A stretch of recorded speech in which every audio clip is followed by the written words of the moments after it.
to JSerra, I want to tell you, this is impressive. What you people have done and the way you honor the past people, this is very impressive. And Steve, you know, as I told you, you do what I asked you to do for 4 years, and I'll do what you asked me to do for the next 4 years. And thank God the 40 are almost up. I got to tell you, I'm here because of the respect and admiration I have for Steve. I had back surgery approximately 4 weeks ago.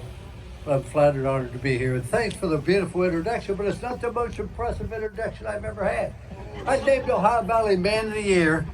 My high school buddy, Digger Dawson, made the presentation.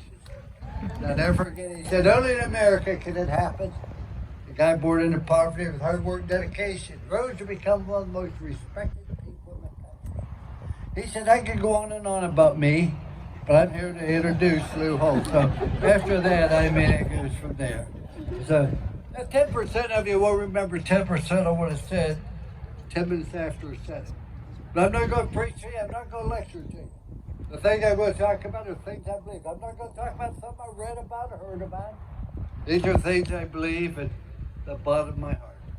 First of all, congratulations to the honorees, and particularly the people inducted tonight into the Hall of Fame. But if what you did yesterday looks big to you, then you haven't done much today. And what you've done in the past is tremendous, but don't make a mistake on me. Went to Notre Dame, took program on the bottom, took it at the very top. For 9 straight years, went to a January 1 bowl, sugar, cotton, orange, or fiesta. Nobody done it before, nobody done it since. We took it on top, we kept it there. When you get to the point, you say, this is pretty good. Let's not risk anything, let's not change anything, let's maintain. Okay, ladies and gentlemen, anytime you try to maintain, you're dying. There's real life. You're either growing or you're dying. The tree is, the marriage is, the business is, the person is. Doesn't have the thing to do with age. Has everything to do, am I trying to get better, am I trying to improve, or am I just trying to maintain? We finished second in the country, and everybody in Notre Dame called me an idiot. Guy finishes last in medical school, they call him doctor. It doesn't seem fair, but that's just basically the way life goes. Last Saturday, in my hometown of East Loop, Ohio, they paid me a great honor. They dedicated a statue of me and put it in the high school. It's a reminder to everybody coming along. You understand my background. I finished the lower third of my high school class. If it was not for people like me, there could have been no upper half of the class. My dad had a third-grade education. I wasn't a good athlete. I didn't belong to any class clubs. I wasn't a class officer. I never had a date in high school. And the thing that statue is to remind people of, it's never too late to change the direction of your life. See, ladies and gentlemen, everything's about direction of where we want to go and what we try to get done. See, the key to success is not real complicated. I don't know why we make life complicated. Do you realize there are only 7 colors of the rainbow? Look what Michelangelo did with 7 colors. There's only 7 musical notes. Look what Beethoven did with 7 musical notes. There's only 10 numbers. Look what Bernie Madoff did with 10 numbers. I'm not saying it has to be complicated or good, but it doesn't have to get complicated. I try to live my life by basically 3 simple rules. Rule number, you don't need more than 3 rules. These 3 rules will never let you down. Rule number 1 is do what's right. Never right time do the wrong thing, never wrong time do the right thing. I don't think it's right to find a teammate's wallet before he lost it. See, that's called stealing, son. And I think it's also right to choose the proper attitude. God gave us a lot of powers. We have the power to love, to think, create, to imagine, to plan. The greatest power we have is the power to choose. We choose whether we're going to act or procrastinate, believe or doubt, pray or curse, help or heal, succeed or fail. Because life's a matter of choices on what we do. And I hope that you people here at JSerra understand what a privilege and honor it is to be in a Catholic environment. Don't ever forget it. I can't begin to tell you how strong my Catholic faith has been in my life and how it's influenced it. You know, I'm like everybody else. I can't begin to tell you how many times I prayed when Michigan was on our 3-yard line. Oh God, you stop them, I'll change my life. But see, that's just what we call foxhole religion. And I'm like everybody else. Dear God, I have no doubt you turned water into wine. I have no doubt that you led the Israelites out of Egypt and through the Red Sea. I have no doubt for 40 years they were in the desert. You provided them with manna. And I have no doubt, Lord, that you took 5 loaves and 2 fishes and fed 5,000 people. I believe that, God. But see, you don't know how good Michigan is. I can't trust you with that. It's like everything else. We trust God, but sometimes we put more faith in ourselves and that won't ever get it done. I can't begin to tell you about the different people. Let's talk about Jerome Bettis. Jerome Bettis was a great football player, great person, but I don't know if I ever had a better football player, better teammate, better competitor than Steve Berline. The 17 years he played the NFL justifies our faith in him. When we recruited Jerome Bettis, he didn't want to come to Notre Dame, he wanted to go to Michigan. See, he wasn't very smart, but his mother convinced him he was to come to Notre Dame. And he came to Notre Dame and he had a good career. But like anything else, he was drafted in the first round. True story. This story was written in the New York Times before the Super Bowl. He was Rookie of the Year. Second year wasn't very good. Third year was a disaster. And he had a bad game, and I happened to watch it on TV, and I called him on Monday. I said, Jerome, I saw the game. He said, what'd you think? I said, that's why I'm calling you. I have no idea why you didn't go to that game. Some idiot showed up wearing your jersey, your number, and really hurt your reputation. I'd find out who it is and put a stop to it. Hung the phone up. As soon as the season was over, he was in my office. He said, Coach, when I left Notre Dame, had a great attitude, got with the wrong people. I'm going to spend the next 5 months in Notre Dame, get my attitude right, which he did. During those 5 months, Bill Cowher, the coach of the Pittsburgh Steelers, who I recruited and coached at NC State, called and said, we're thinking of trade for Jerome Bettis. What do you think? That should be a great move. Same talent, but a different attitude. And when he went into the NFL Hall of Fame, his speech was unbelievable. He got up there, he said, when I went to Notre Dame, my dad said to me, son, I can't give you a new car, can't give you money, can't give you new clothes, can't even give you a new suitcase. I don't have anything. The one thing I'm going to give you is a clear name. Make sure that name's clean when you give it to your son. You turn to his son and said, that name's clean. That's the one thing you can always give to your children. A clean name and expect the same thing. So I've been blessed to be with great athletes, but also with great people, but to be in a great school like Notre Dame. The one thing I did learn, you have to enjoy life. You have to have fun. You got to be able to laugh. People say, did you have fun doing ESPN? Not really. I'm up here in Connecticut, away from my wife. And I'm up here with a guy named Mark May. Now, Mark May's a beautiful person, but our differences were authentic. Mark May was a player as a coach. He made suggestions, I made decisions. He signed a paycheck on the back, I signed it on the front. You know, that just happened. I said to him all the time, I'd love to agree with you, Mark, but if I did, we'd both be wrong, and that's not good. But the only time I remember you make my dumb mistakes. I'm on TV one time, called at University of Auburn. Next week, I get on TV and apologize. I said, I'm sorry. I called it University of Auburn. It's Auburn University. I said, I'm a quick learner. Thanks for writing. I won't make the mistake again. You don't have to write anymore. Then they turned to Reese Davis and Reese, I had no idea that many people from Auburn could write. Oh, you want to talk about death racing got long? I've only lied one time on TV. Mark May said something about my golf game. I said, I want you to know, Mark, I'm the best golfer at Lake Nona.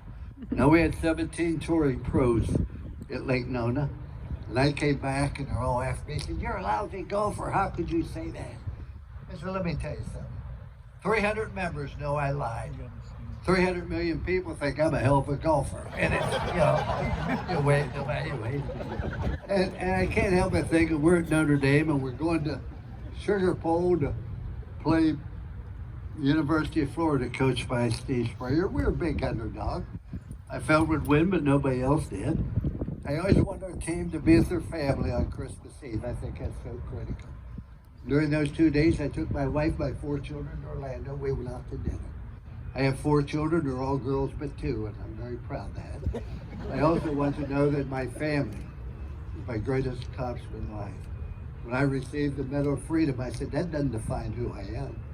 My family will define who I am by the way they live and the way they treat other people. But we went out to dinner.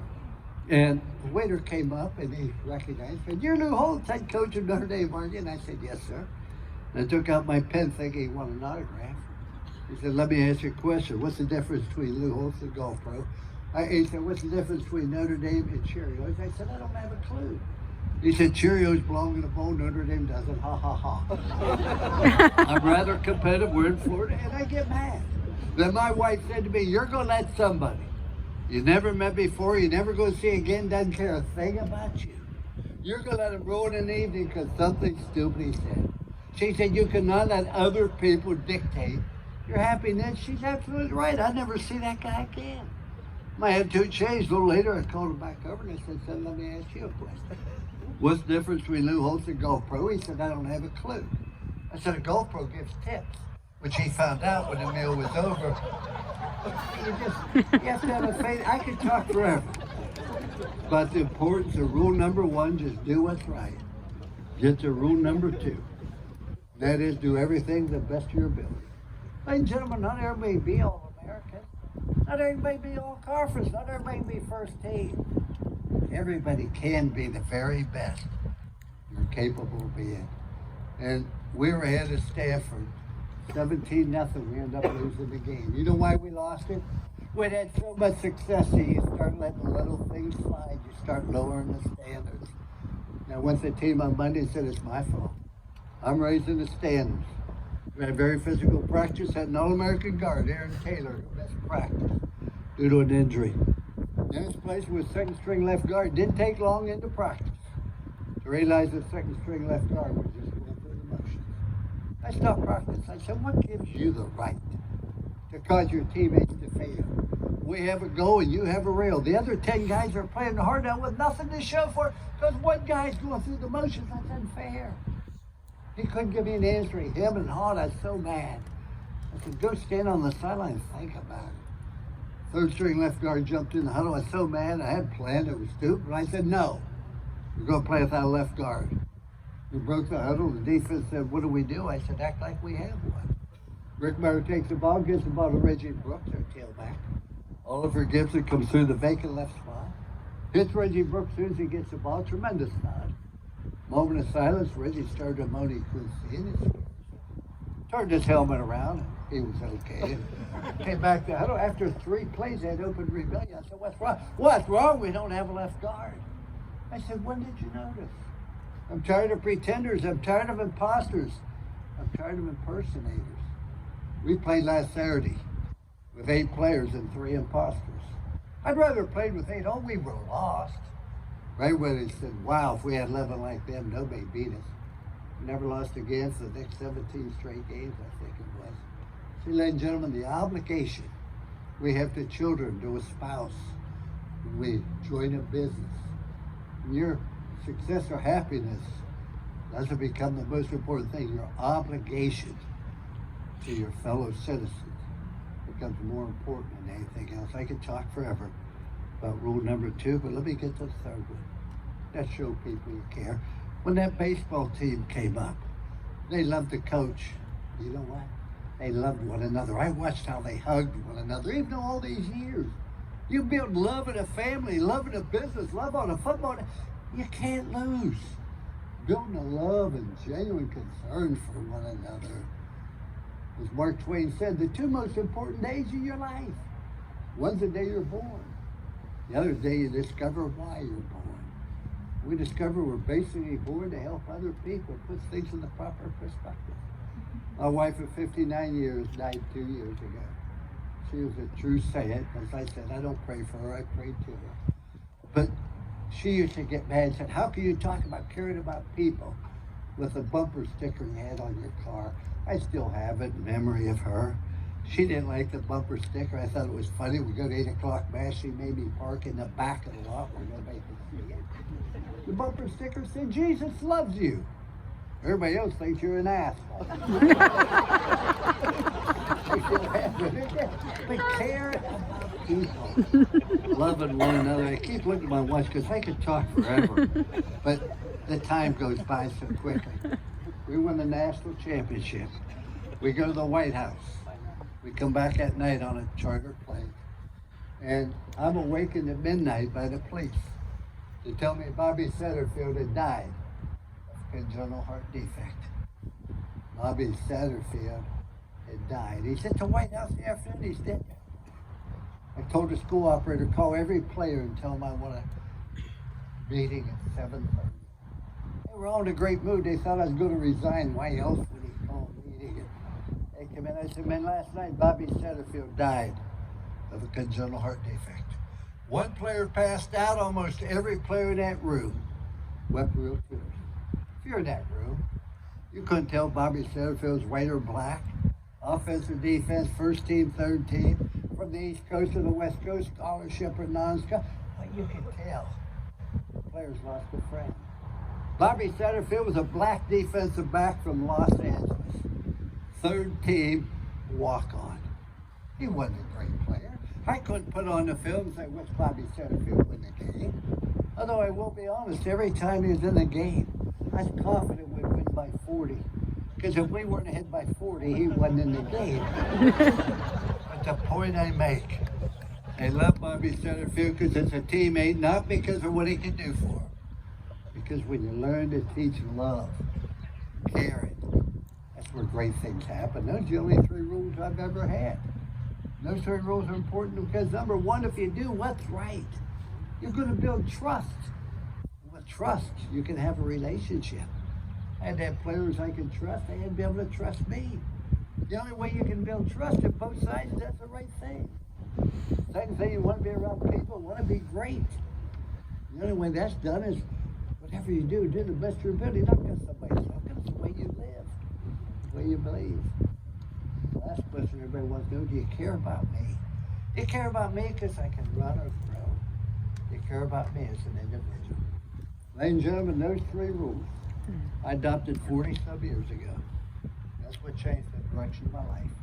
It isn't because you have talent or something great, because you make a decision. You're going to be a type of person that they can trust. They know you're committed to excellence. They know you genuinely care about one another. Last thing I fool around with magic. I'd like to do a simple little trick for you. Just like any other newspaper, you have front page for people who read the news. You have the comics for people who can't read. And we have the editorial page for people that can't think. But here's what I want you to do. I don't know if I can do this to win, but I want you to take 2 people. Take somebody you love, admire, and respect. And take somebody you got a problem with. Put these 3 questions on both people. Simple yes or no. Can you trust them? Yes or no. Are they committed to excellence? Yes or no. They care about you and the organization? Yes or no. I guarantee the person you admire and respect, you just said yes to all 3 questions. Person you got a problem with, you pinpointed the problem. Either you can't trust them, they are committed, or they don't care. Now, I used to do this with a phone book when I was younger, but it's like, it ain't magic. Just deal with people you can trust, are committed and care. Many of you are going to think you saw me tear that newspaper up. If you really have a faith and a belief, it's magic. It's just a simple way to do it.